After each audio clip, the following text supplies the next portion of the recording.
This is the Detroit Sports Podcast Network. The Wolverines steamroll their way to the Final Four next on this week's episode of Michigan Podcast. But there's going to be one team that's going to play solely as a team. No man is more important than the team. No coach is more important than the team. The team, the team, the team. Looks deep for Anthony Clark. Waits for it. Hit. Caught. They said you can't be Ohio State. Now what? Brady gets terrific. Throws it. Get it. Touchdown. Knight again. Schultz just before Brazil got him. And a leaping interception by Woodson. Harbaugh back to throw over the middle. Caught by Collier at the 5 on his feet. Touchdown, Michigan. On its way. It's good. He's 5'7", 179 pounds, a junior at Michigan. But Jamie Morris packs a wallop, and he delivers for Bo Schembechler. And here's your first play. Pressure coming. Sack. It is Glenn Steele, number 81, who fought his way through the traffic. Option. And Robinson calls his own number, and he's going to score. Oh, an easy touchdown for Robinson and Michigan.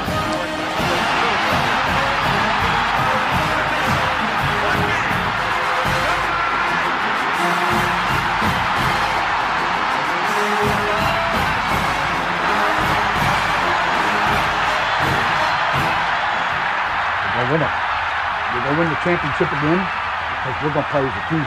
And when we play as a team and the old season is over, you and I know it's going to be Michigan again. Michigan.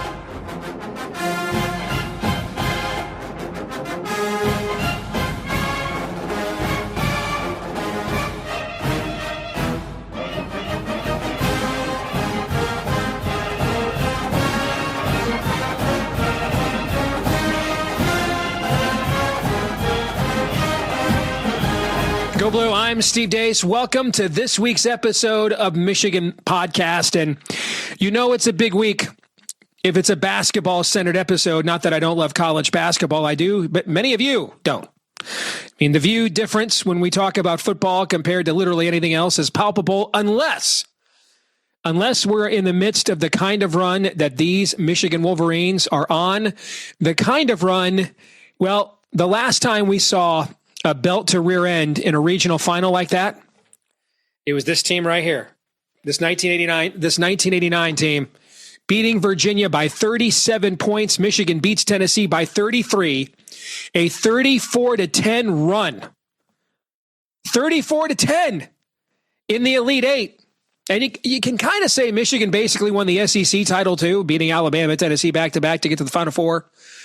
But if you look at this Michigan team, I'm telling you right now, if we win this thing, if we go all the way and win this thing, and I think we will. And I know when you give as many takes as I do, there's going to be some.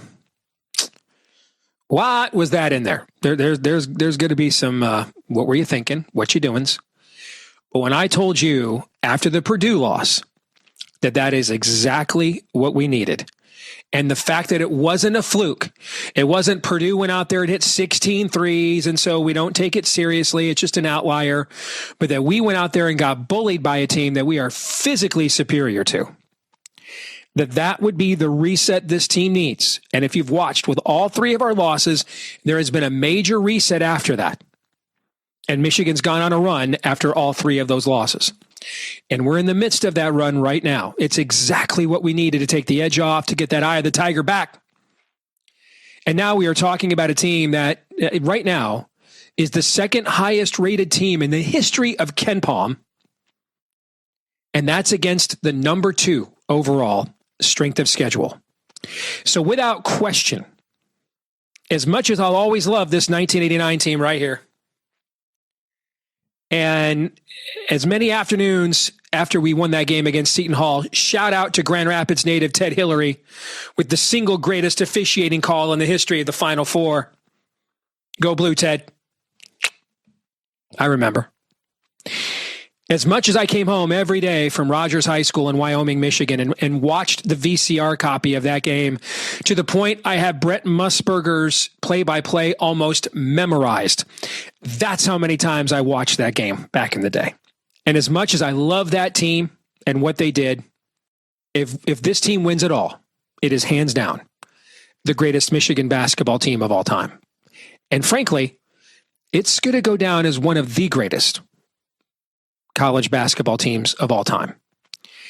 When you look at its analytics, when you look at the amount of domination, when you look at winning the Big Ten by 4 games, that's the same Big Ten that put 6 teams in the Sweet 16, 4 in the Elite 8, for the 10th time, 2 in the Final 4.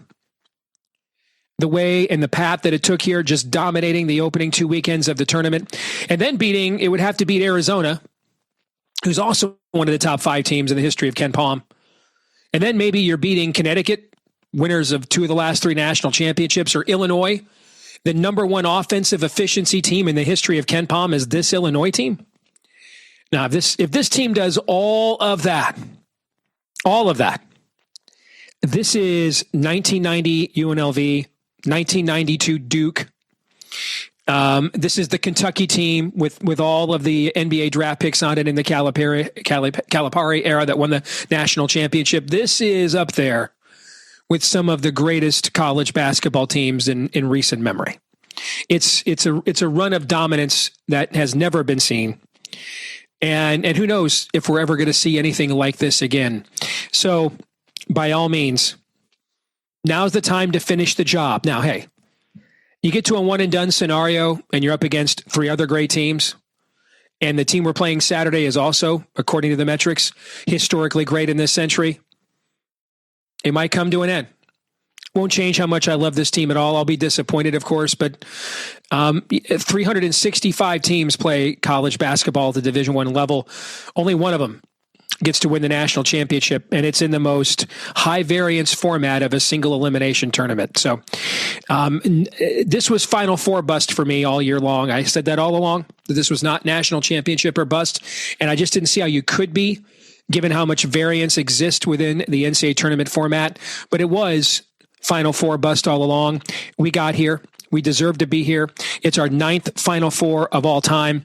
And now it's time to win our 2nd national championship of all time and go down, if we do, as one of the greatest teams of all time. All right, back here on Michigan Podcast, and we always love it when our buddy David Cohn, former Michigan quarterback, drops by. Check him out on the On3 Network, part of the Crane and Cohn Show. David, good to see you, brother, and thanks for the time, man. Great to see you, and thanks so much for having me. So I am wearing the vintage shirt today. I don't know if you caught this.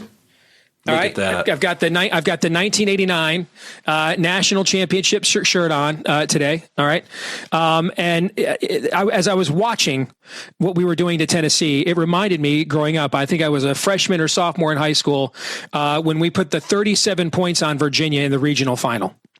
And that 34-10 run against Tennessee, and then just frankly outclassing them. That moment where one of their guys kind of got a little upset and shoulder popped Morez Johnson. And by the way, that's a poor life choice. There's a lot of human beings you should try to shoulder pop other than Morez Johnson. Okay. But I don't know if you saw the clip of Yaxel Lendeborg pointing at the scoreboard, yelling, "Look at the scoreboard. Look at the scoreboard." All right. I mean, this team, it's not just how great they are, how fun they are, how honest they actually are as well. But this has been one heck of a run, man. What are your thoughts? Well, first off, let's talk about that specific moment that you're highlighting there, because how many times have we seen a situation like that where a team is down by 30 and they have no other choice but to just, try and get a player thrown out for your next game, and in this case would be a Final Four appearance. What poise and composure by the Michigan basketball team in that moment to make sure that we have our entire roster ready for the Final Four. And that was the biggest thing for me against Tennessee, the poise, the composure. And just remember, I mean, those Rick Barnes defenses, they don't give up 90 points, right? They just don't allow you to score at will like that. And I'm so proud of this Michigan basketball team in many respects. You and I were texting a little bit over the weekend when the Sweet 16 was on. The first half against Alabama, I really just didn't recognize this team. We looked slow. It almost looked like a team that was hung over. And Dusty May used that word poise, and that's what he used coming out of the locker room at halftime. And then the second half, to see Yaxel just remind everyone, oh, I am the best player on the floor. Let's run the offense through me. That was very refreshing, and to play poise basketball. So, I don't know. Heading into this matchup against Arizona, just as a basketball fan, forget even a Michigan fan, as a basketball fan, I'm so excited to see this. One thing that I do want to caution people against is this idea, and I had friends texting me this even before Duke went out. Now it's happening every day since Duke has gone out, that this idea that this is the national championship against Arizona. I wouldn't go in with that mentality at all. Take care of your business in the Final Four, and trust me, whoever awaits in the national championship is going to be a formidable foe as well. The numbers and statistics on this team are ridiculous. Mm-hmm. I mean, this is a lot of this is video game on easiest level, just because I want to rack up stat stuff, which is what I do every year when I go get MLB The Show. All right. After 9 hours of my stressful job and everybody goes to bed, I just play the entire Detroit Tigers season on the easiest level. And like everybody's got at least 60 home runs and we win the World Series every year, just so I can vent some frustration. Except this Michigan team is doing it for real. I mean, no one's talking about Elliot Cadeau. Yeah. In the NCAA tournament. Now, keep in mind, he has no backup. So he's coming out for like a minute or so right before the TV timeouts, a couple times a half. He's got a 33-7 assist to turnover ratio, and he's shooting 40% from three so far in the NCAA tournament. That is, he wasn't even like on the all-tournament team. This is nuts what he is doing. Okay? Yeah, and that was the big question with LJ Kaysen going out, right? Like what sort of relief would that, would we have to provide for Cadeau? But man, he hasn't missed a beat. Has any team ever won an NCAA tournament game by 33 points and they were -6 in rebounds? Do you realize how efficient you have to be offensively to overcome being -6 in rebounds and you're still winning by 33? It's a little bit like in your sport being -4 in turnovers and you still dominate the other team because you have like 800 yards of total offense more than they do. It's just, this is not how real life works, David. It just doesn't work like this. And I mean, we could do a whole show of these crazy stats, but my favorite one of them all is that if you took out the games that Michigan did not win in the Big Ten by double digits, they still win the outright Big Ten championship in a league that had 6 teams in the Sweet 16, 4 in the Elite 8, and 2 in the Final Four. This is just truly historic stuff we are watching. Wow. Yeah, that is incredible, man. And, that's because there's so many different ways that they can hurt you. I mean, let's go back to that Alabama game again, where I said that they looked slow, they're turning the basketball over. Well, they still hit 8 threes. Right? As bad as they look, they hit 8 threes and they go in down by 2, right? As bad as, they look to me like they were trying to beat Alabama playing Alabama's game, not using Mara whatsoever down in the paint. Alabama's going stretch 5 because their center can hit threes. Well, you take advantage of that by feeding the ball down into the post. We're not doing that at all. Mara was really a non-factor in that game. And what happens? We still find a way to blow Alabama out. So when you have that many weapons in that many different places, that's what gives you an opportunity to win basketball games in multiple ways. The thing is, Arizona can do the same thing. Now, Arizona can't shoot the 3 like we can. So to me, this is all about the front court matchup. To me, Morez Johnson needs to play his best basketball, and he hasn't played that in the 16, and he didn't play that in the 8. And I know that those were in Chicago, and he's from Chicago. He had a lot of family there. This is a great opportunity for Morez Johnson to impose his will, not necessarily from a scoring standpoint. I mean, he doesn't need to score 15 or 20 points, but to be as physical as he possibly can be against this front court against Arizona, because they don't need to shoot the 3. And if he really shows up combined with Yaxel and with Mara, if that's going to be the 3-4-5, assuming that we're not going to go with any sort of smaller lineup. And again, foul trouble will dictate all this, right? Does Johnson need to move to the 5 and Yaxel's the 4 and you're going a little bit smaller because McKinney and Burnett and all these guys are hot from 3, or for whatever reasons you might need to switch it up. If that's the way that we're going to go about it and we're going to go toe-to-toe with their front court, then I'm really excited for this game. I want to talk before we get more into the Arizona game, and we'll definitely get David's take on what he's hearing from spring football. It's about halfway over now as well. But I want to talk about Roddy Gayle because, man, I dog Roddy Gayle. And I would argue every single time it's deserved. All right. Okay. And that's exactly why I remember Jeremy Gallon. And he just looked like, why did Rich Rodriguez give him a scholarship? Terrible. Gets a new coach. Brady Hoke comes in, gets a new lease on life. He's statistically one of the greatest receivers now in Michigan football history, right? I mean, he can even catch punts on punt returns the first 2 years at Michigan. And so I think sometimes we forget that guys do have permission to get better. They do have permission to develop. Roddy was once one of Ohio State's leading scorers, but his basketball IQ at times is absolutely maddening. But this March Roddy is a thing. I mean, he won the Iowa game, the game after we won the Big Ten championship. He won that game with his play off the bench.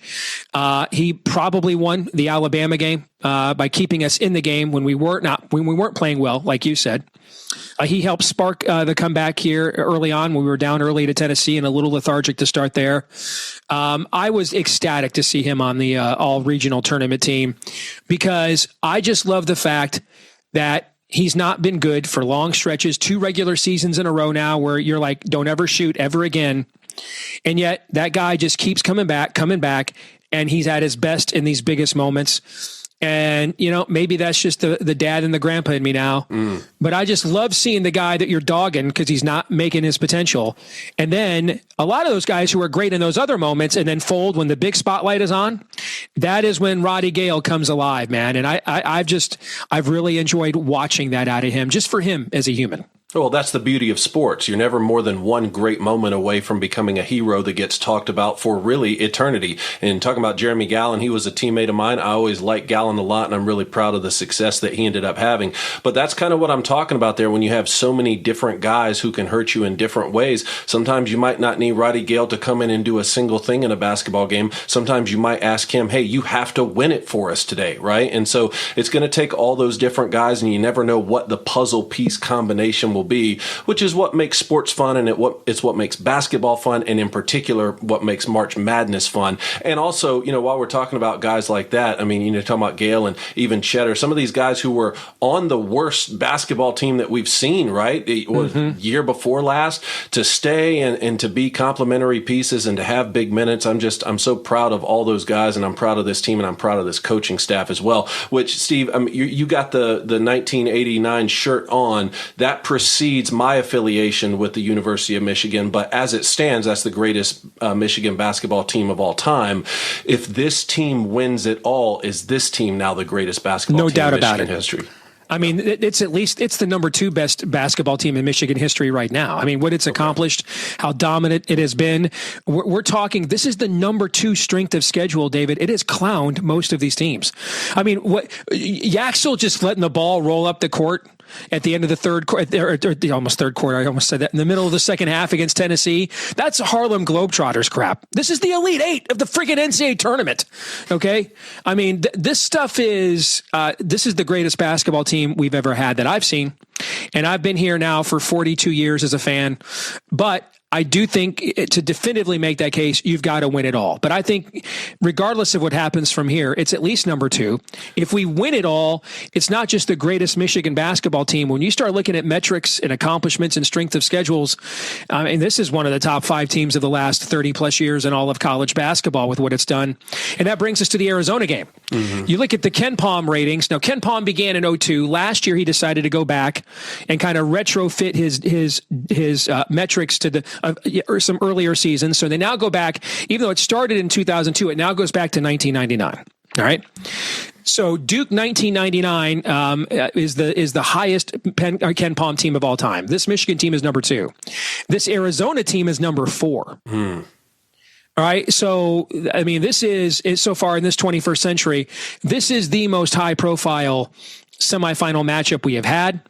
I think to me, this kind of, when I was a kid, this is where our age is a little different. I'm barely old enough to remember when number 1 Georgetown and number 2 Houston played in the semifinals in '84, and it was Ewing against Hakeem Olajuwon head to head. I mean, but we didn't have social media or any of that kind of stuff that we have now. This hype is incredible. There's probably at least 6 NBA players on the floor at all times for both teams. They are built similarly in terms of their size, but I think there's 2 differences here that I think, well, 3 areas where I do think we have the advantage. Number 1, whenever there's 2 great teams on the floor and you have the overall best player, that's an advantage to you. Okay. Arizona has everything that we have, and their guards are taller than ours. They don't have a Yaxel. That's the one thing they don't have. That's number one. Number two, a lot of their best players are really young guys. A lot of our best players are grown men. Mm-hmm. And I do think that makes a difference when you're going to bang as often as we do. And in March, man. And in March. And then number three, we are the better 3-point shooting team. They don't even attempt a lot of threes.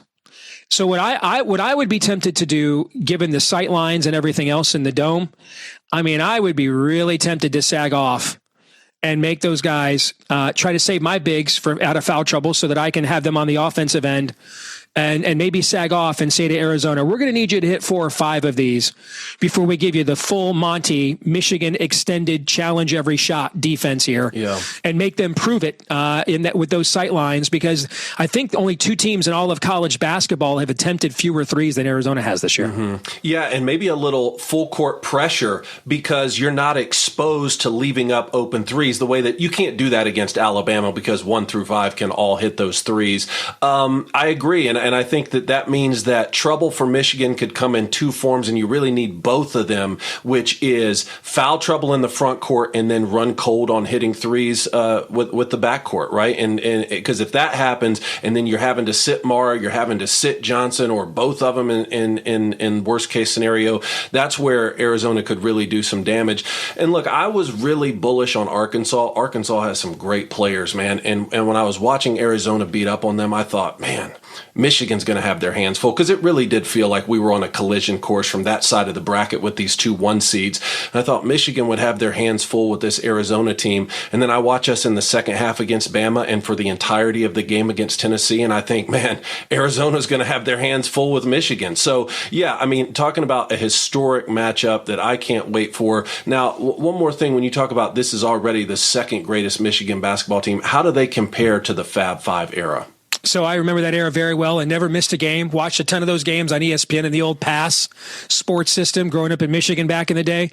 At their zenith, the Fab 5 were better than this team, but they often did not play at their zenith. They would often play down to the level of competition. They were almost too aware of how much better they were than everybody else. And that's why they never won a Big Ten championship. The long slog of being consistent over back then 18 games with no tournament, so you're playing everybody twice. They just weren't able to accomplish that in the 2 years that they were together. They would kind of lose a mystifying game. They'd be up by 20 and let some scrub kind of back in the game, and then go on a 10-0 run to kind of finish it out at the end. And to be fair, this was pre-strength and conditioning as we know it today, and they were 18 and then 19 years old, right? Playing together for the first time, right? And so, but overall, in terms of consistency, no, their ceiling was better than this team, but because everybody was a pro or 6'5" or higher, but their overall consistency does not approach this team. Mm. Yeah, no, that's interesting to hear. Final thing, what do you think is going to happen? And then I'll get you a quick take on football from you. Well, I'm rolling with the blue, man. I picked us to win it all. You can't have one of the greatest seasons in program history and me not pick you in the bracket. And like I said, I'm so glad we're getting this matchup. I did have Arkansas upsetting Arizona in my bracket, and I had us rematching with Duke, which I really liked us in a rematch against Duke. And to be honest with you, I kind of wanted another piece of them. I wanted to beat Duke for the national championship. That's not the way that it's going to work out now. But look, let's just handle our business in the Final Four here. You tend to be a little bit more pessimistic when it comes to these things. What is your prediction? I think we are the best team. Okay. I think our overall ceiling is better than every other team's. I've thought that all along. I remember I told you at the time, I loved the Purdue loss in the Big Ten tournament. Yeah. I thought that would completely reset us. And I thought it wasn't just that we lost that game, but the way we lost it. Purdue did not come out and hit 16 threes, and so we just blow it off. It doesn't matter. It's an outlier. They punched us in the mouth, and we didn't punch back. And that was the first and the only time that happened all year. And I think the hero needs to be reminded of his own mortality before he saves the day at the end of the story. And I think we needed to taste our own blood a little bit and some of these teams at this level now are going to punch back in these one and dones. We need to bring it. And I think that was very noteworthy. I think Dusty's experience coaching in a Final Four before, compared to Tommy Lloyd. I think that will help. And then if we do get past this game, I just think we're just too physically superior to the other two teams. Now, this overall Final Four, though, all right, I mean, Michigan and Arizona are historically great, according to KenPom. Connecticut's won 2 of the last 3 national championships. Illinois, I think, is second all-time in KenPom. This Illinois team is the number 2 offensive efficiency team in the history of KenPom, number 2 all-time. So this is one heck of a Final Four, man. Whoever's the national champion will have earned it, for sure. Yep, and it's been a great tournament, too. We had some Cinderellas, some upsets, but we also had those marquee blue blood matchups that you really want down the stretch of a tournament. This is the greatest postseason in sports, my friend. No doubt. Let's get to the greatest sport, though, college football. Before we let you go, about halfway through spring practice here, and everybody's bigger, stronger, faster. Everybody only puts on good weight. Every team does this every year, okay? Here's the thing. So you look, when you've been around a block for a long time, or maybe for you as a former player, you kind of know how to translate stuff. I look for like tropes and nuances, okay? What I like is the fact that like actual coaching tropes have kind of returned, right? Like the stuff we took for granted when Jimmy was here, particularly at his peak here, or when I was growing up, when Bo was here, or, when you were growing up and Lloyd was here. Okay. It sort of feels like I know I'm not the only person saying this. It feels like the adults are back in charge. Like we're actually coaching the team, and now kind of the football cliches that normally you roll your eyes at. It's like, oh man, I'm so happy to hear those again. All right, we're like coaching football. We're making guys better at football again. But what's your overall read so far?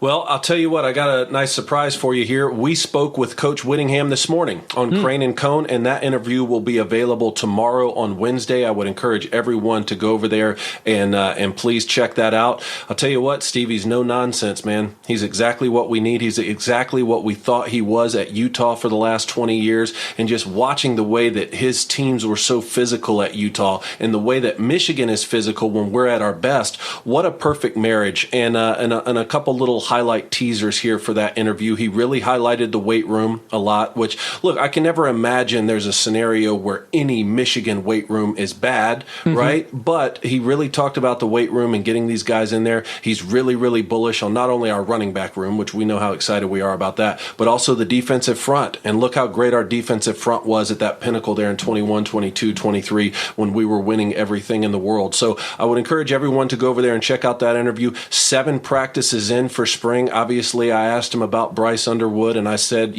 what does he need to do to leave a legacy similar to J.J. McCarthy and to Denard Robinson and Chad Henne, some of those guys who I had an up-close and personal view to watch them leave great destinies at Michigan. And, Coach Whittingham was all praise for Bryce. I think they're going to utilize him in some very interesting ways. I'm really excited about the defensive side of the ball as well. The wide receiver room is very exciting. Now, the schedule gets significantly tougher, like you and I have talked about from last season, but a season where they still won 9 games with all the chaos that was going on and an 18-year-old quarterback.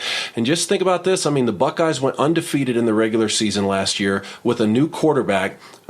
Bryce will be entering his 2nd year. We shouldn't have seen Bryce until he, like Julian saying, was in year 2. He already has taken some lumps as an 18-year-old kid. That's very exciting. So, look, I think Michigan can make the college football playoff. The out-of-conference game at home against Oklahoma is going to be a lot of fun. Maybe we should figure out a way to get up there for that one.